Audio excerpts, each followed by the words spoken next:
Salut à tous, j'espère que vous allez bien. On se retrouve aujourd'hui pour une vidéo unboxing et test de la défonceuse OF1400 de chez Festool. Vous avez été très nombreux à me demander un test de cette machine, donc c'est ce qu'on va faire aujourd'hui. Dans un premier temps, on va faire le unboxing, donc sortir la machine de la boîte, voir un petit peu les accessoires qui sont présents, et dans un second temps, on fera quelques tests pour voir ce qu'elle a dans le ventre, qu'est-ce qu'elle a à offrir. Donc c'est parti, on commence tout de suite.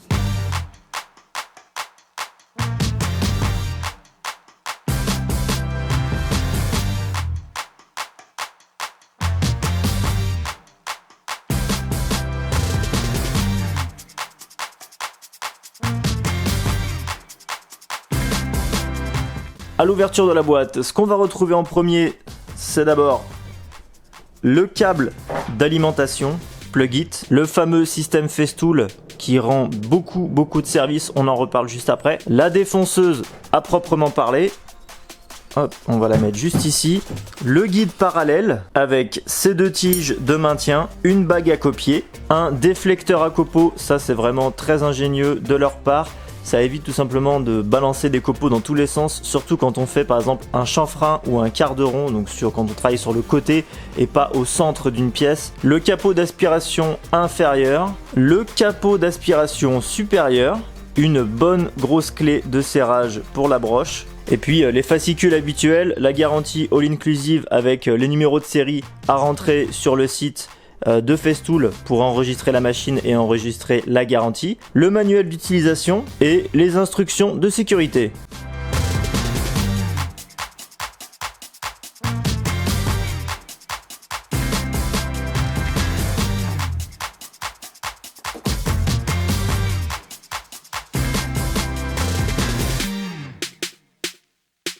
Ensuite, ce qu'on va retrouver ici, c'est au niveau du réglage de la profondeur.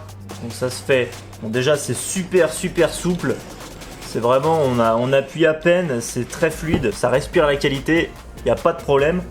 Pour le blocage, c'est très pratique également parce que c'est directement par le biais de cette molette. Donc vous baissez, vous tournez, c'est bloqué. Donc ça c'est vraiment super pratique plutôt que d'avoir une molette qui va se prendre ici, qu'il faut forcer dessus. Enfin moi c'était le problème que j'avais avec mon ancienne Bosch. Là on sent qu'avec Festool c'est du pro, c'est du costaud et tout a été pensé pour être le plus productif et pour que ça soit le plus pratique et le plus facile possible. Ensuite on va retrouver les organes principaux, donc le sélecteur de vitesse ici qui va de 1 à 6, donc ça c'est quelque chose qui est commun à tous les modèles de défonceuses quasiment, hein. Il y a toujours un variateur de vitesse. Ici on retrouve la jauge de profondeur avec le réglage micrométrique. Admettons que j'ai déjà réglé la machine et que je veux affiner mon réglage, et ben ce réglage micrométrique va permettre de faire des dixièmes de millimètre, d'accord? Donc si vous faites un tour complet, vous aurez bougé de 1 mm, ok? Dans un sens ou dans l'autre. D'ailleurs on voit en dessous, quand je tourne, ça se relève tout doucement. Donc voilà, donc ça c'est vraiment du réglage de très haute précision. Juste ici, on a deux boutons, un bouton de chaque côté pour le blocage de l'arbre dans un sens ou dans l'autre en fonction de si on veut serrer ou desserrer. Donc si on veut installer une fraise ou retirer une fraise, eh ben on va appuyer d'un côté ou de l'autre et ça va bloquer l'arbre tout simplement pour pas qu'il tourne dans le vide. Ensuite, cette petite vis, c'est simplement une vis de blocage qui permet de bloquer les tiges pour le guide parallèle. Donc là, encore une fois, c'est beaucoup plus facile que d'avoir une vis à chaque fois. Vous mettez vos tiges, vous serrez, ça bloque tout en même temps. Et juste derrière, ces deux petits boutons verts servent simplement à bloquer, installer ou retirer la bague de copiage ou le déflecteur à copeaux qu'on a vu juste avant. Autre chose qu'on retrouve sur absolument tous les modèles de défonceuses, c'est ces trois petites tourelles qui servent simplement de butée de profondeur, hein, plus ou moins grande. Ça c'est surtout très utile si vous voulez faire plusieurs passes successives. Vous faites un premier réglage avec la passe finale, donc en réglant sur le petit. Ensuite, vous allez régler sur le plus haut. Vous allez faire une première passe donc en allant en butée sur le plus haut. Votre réglage final est toujours le même. Ensuite, vous passez à l'intermédiaire toujours embuté avec le même réglage pour faire une passe un petit peu plus profonde. Et enfin, votre passe finale avec la référence qu'on avait mis tout au début. L'interrupteur, donc là ce qui est pas mal aussi, c'est que du coup on a un interrupteur qu'on peut bloquer. Ça c'est pas sur tous les modèles de défonceuses qu'on a cette option là. Souvent il y a beaucoup de systèmes de sécurité sur la plupart des défonceuses qui font qu'on est obligé de toujours avoir la main sur l'interrupteur en toutes circonstances. Là c'est pas le cas, c'est-à-dire que ce modèle peut très bien être utilisé en stationnaire sous table. Et ici on retrouve le branchement pour le câble d'alimentation. Voici le guide parallèle, donc encore une fois même principe, on a un réglage micrométrique ici. De chaque côté on retrouve deux vis de serrage pour installer et fixer ces fameuses barres de guidage comme ceci.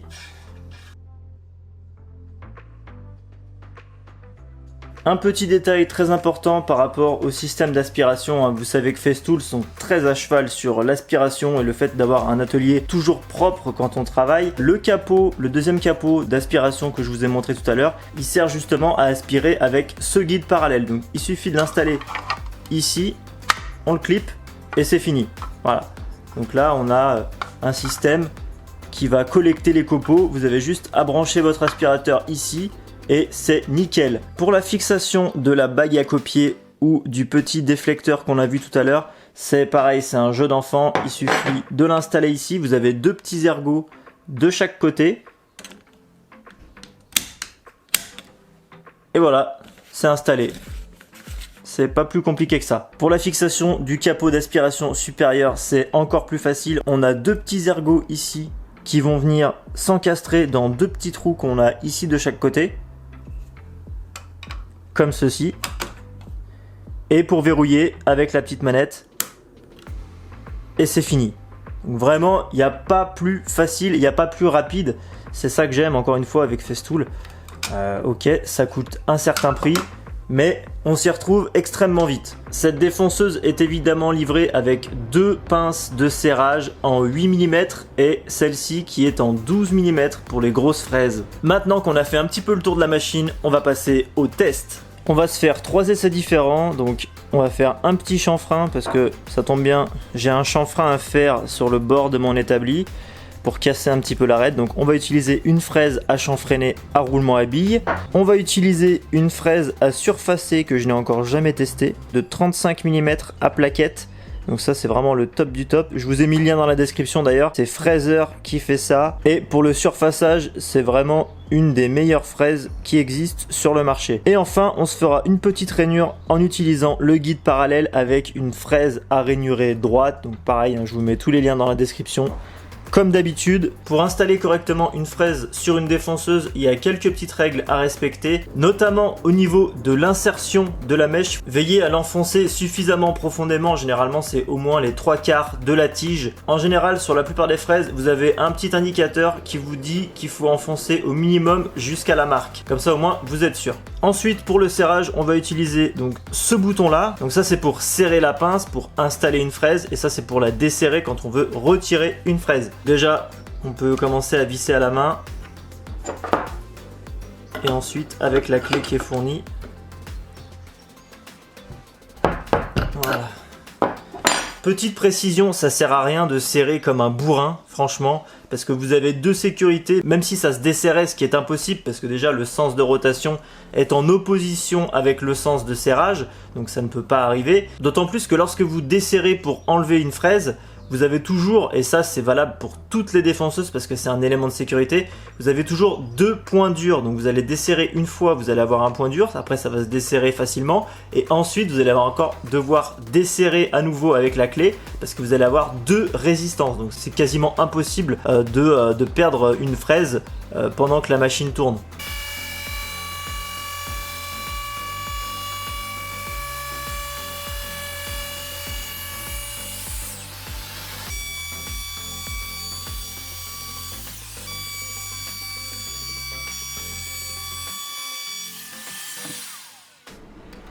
Voilà ce que ça donne niveau état de surface. Là où je suis vraiment agréablement surpris, c'est au niveau de la gestion de la poussière. S'il y a bien un appareil électroportatif où c'est difficile de ne pas faire de poussière, c'est bien la défonceuse. Et là, avec le système d'aspiration et le déflecteur que je vous ai montré juste avant, il n'y a vraiment aucune poussière par terre, c'est un truc de dingue. Et je pense que c'est essentiellement dû au déflecteur qui est en dessous justement. Parce que si vous mettez pas le déflecteur, l'aspirateur, les petits copeaux qui partent sur les côtés, l'aspirateur va en prendre en charge une partie, mais il n'arrivera pas à tout prendre et vous aurez quand même des copeaux par terre. Mais avec le déflecteur, le petit déflecteur noir, par-dessous, c'est ça qui change tout en fait, parce que ça rebondit dessus et l'aspirateur le chope au vol en fait quoi. Autre chose très agréable au niveau de la prise en main de cette défonceuse, c'est le démarrage tout en douceur, ça ne fait aucun à-coup, donc ça c'est vraiment très agréable. Et le freinage magnétique, donc ça aussi c'est quelque chose de très sécurisant, parce que dès que vous arrêtez d'appuyer, la machine s'arrête en 2 secondes.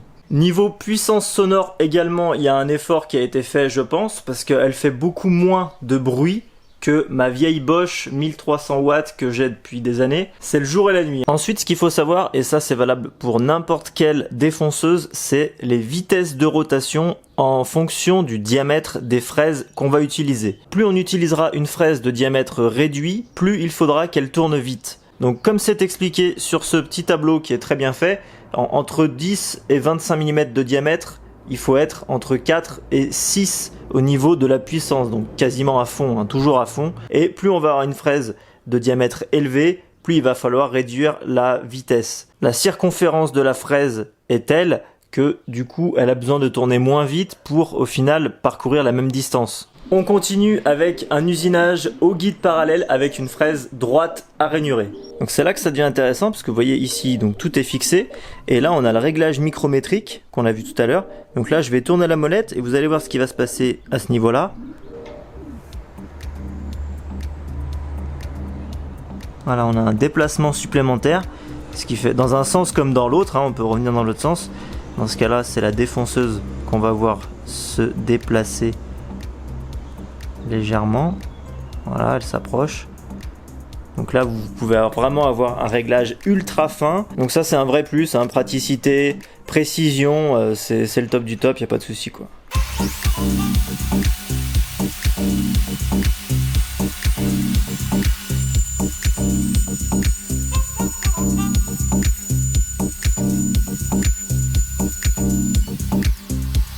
Et voilà le résultat, donc on a une belle rainure bien régulière, on a à peu près 6 mm de profondeur, parfaitement rectiligne et parfaitement parallèle au bord de référence. Donc on a vu l'utilisation d'une fraise à chanfreiner avec roulement à billes, on a vu l'utilisation d'une fraise droite avec le guide parallèle, maintenant il ne nous reste plus qu'à voir le surfaçage.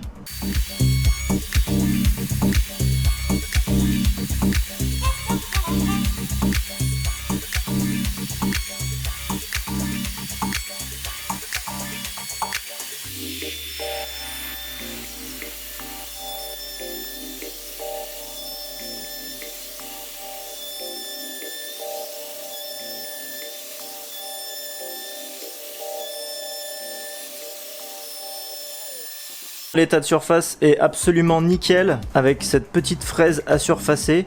C'est super lisse. Il y a quelques traces du passage de la fraise, ce qui est tout à fait normal. Ce type de technique ne nécessite pas plus de ponçage que lorsqu'on le passe dans une raboteuse. Parce que dans une raboteuse, on a aussi souvent des petites vagues, ce qu'on appelle des cycloïdes.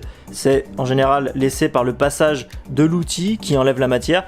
Donc voilà, donc là il n'y aura pas plus de ponçage que dans une raboteuse normale. J'espère que cette vidéo de présentation de cette magnifique défonceuse vous aura plu. N'hésitez pas à me donner vos impressions dans la section commentaires, c'est fait pour ça. N'oubliez pas non plus le petit pouce bleu, ça fait toujours plaisir. Abonnez-vous pour ne pas louper les prochains épisodes.